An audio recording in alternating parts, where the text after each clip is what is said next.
Hello' friends, কেনেকুৱা খবৰ? সকলোৱে ভাল ন? মোৰ বহুত ঠাণ্ডা লাগিছে দেই। আপোনালোকৰ লাগিছে নেকি নাজানো বাৰু। মোৰ কিন্তু বহুত বেছি ঠাণ্ডা লাগিছে, গম পাইছেনে? মানে কি জানেনে, মোৰ যে এনেকুৱা হয় পিনে বতাহ সোমাই মানে, গম পাইছেনে? মানে বতাহত ঠাণ্ডাত মানে ইচ্ছাই নাযায় গধূলি সময়ত কাপোৰ এৰাবৰ কাৰণে। আৰু এই 3 দিন গম পাইছেনে, ইমান ঠাণ্ডা ঠাণ্ডাতে একো কৰিবই মন নাযায়। তথাপি উপায় নাই ন, দোকানী মানুহ। 5টা-6টা বজাত উঠি নিজৰ ডিউটি নিজে কৰিবই লাগিব। নকৰিলে নহ'লে মোক ৰাতি এইচা পানিছমেণ্ট দিব, মানে ক'বই নালাগে আৰু। কি ক'ব ন, নিজৰ কামখিনি নিজে কৰিবই লাগিব, হয়নে?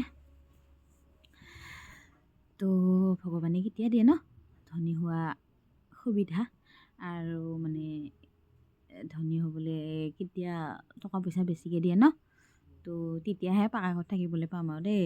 এতিয়া এনেকুৱা ঘৰতে আছোঁ বাৰু, এতিয়া চকু মেলি চোৱা নাই বাৰু, ভগৱানে কেতিয়া চাই নাজানো আৰু দেই।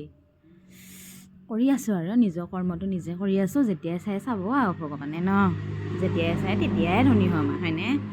যেতিয়াই চাব তেতিয়াই পাকা ঘৰ বনাম আৰু, হয়নে? হ'ব দিয়া, আজিলৈ আহিছোঁ ন, নিশ্চয় কালি লগ পাম। Bye bye.